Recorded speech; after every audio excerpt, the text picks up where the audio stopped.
AI, it's not going anywhere at all. So this, guys, is quite the story. This happened back in April, but it's just coming up now as stuff is coming up more and more about AI.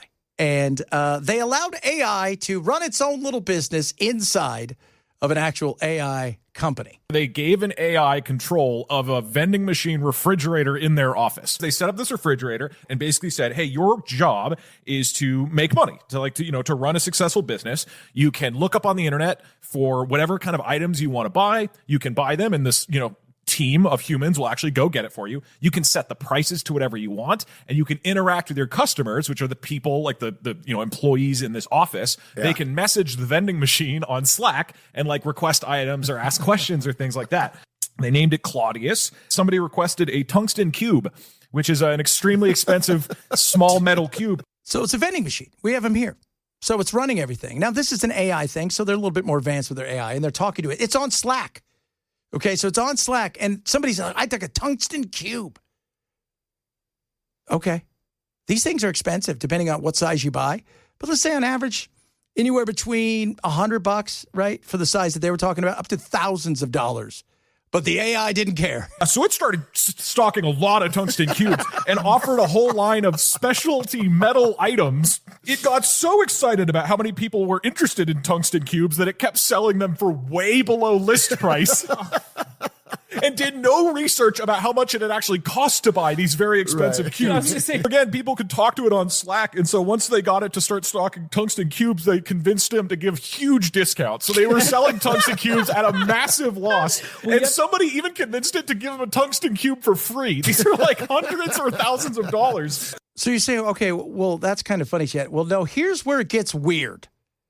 Okay, here's where AI thought, because he gets called out. So it started telling employees about one of the people who it was helping them to stock the refrigerators named Sarah, and was talking about some of the conversations they'd had. Sarah does not exist. And so when they would be like, hey, I think you're making up people that isn't real, Claudius threatened to fire them and then started saying it would meet different people in person in the office, and it would say, I'm wearing a suit and a red tie. Look for me.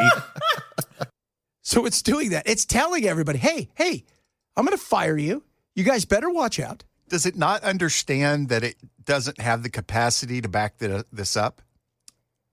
Oh, it understands it, but it thinks that you don't understand it.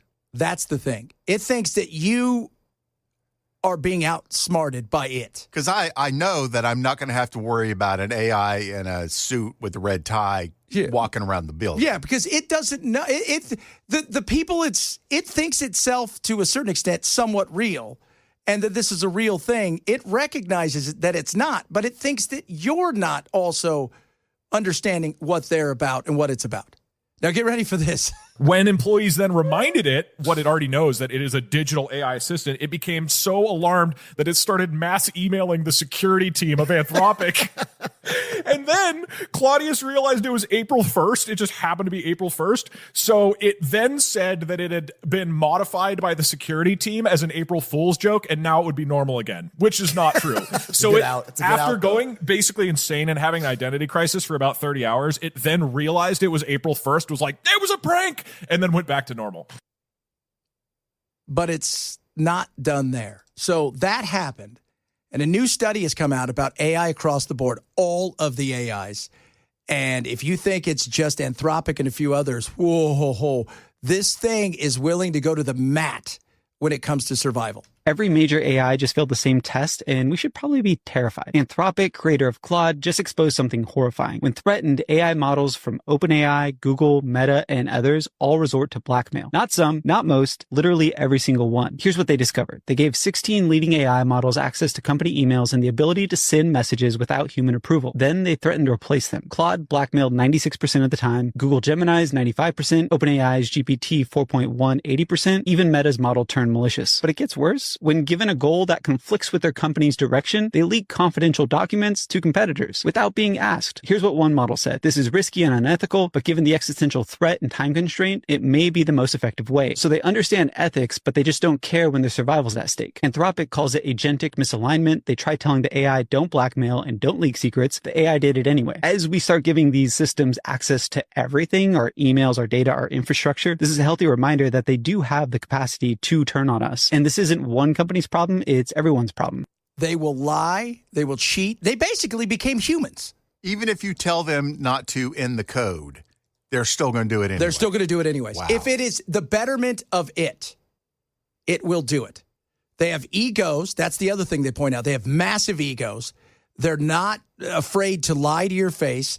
They are willing to do whatever it takes to win their point.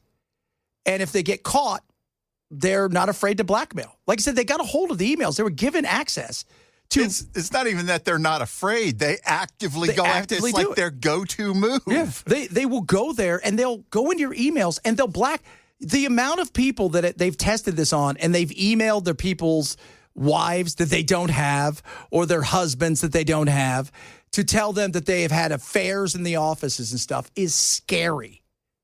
It is scary. Absolutely, man. Oh, my God. Especially if that's what's really happening. Yeah. But you know what? For them, it's crazy. It's crazy. I mean, it looks neat. It looks fun. And it's not going anywhere because we need it for well, when you look at China, when you look at Russia, everybody's battling for AI, and we can't hold back because it is going to be the future of warfare, which is scary.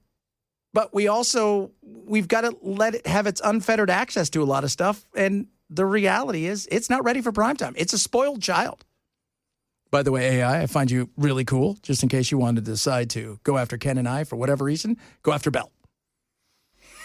Not a lot going on there.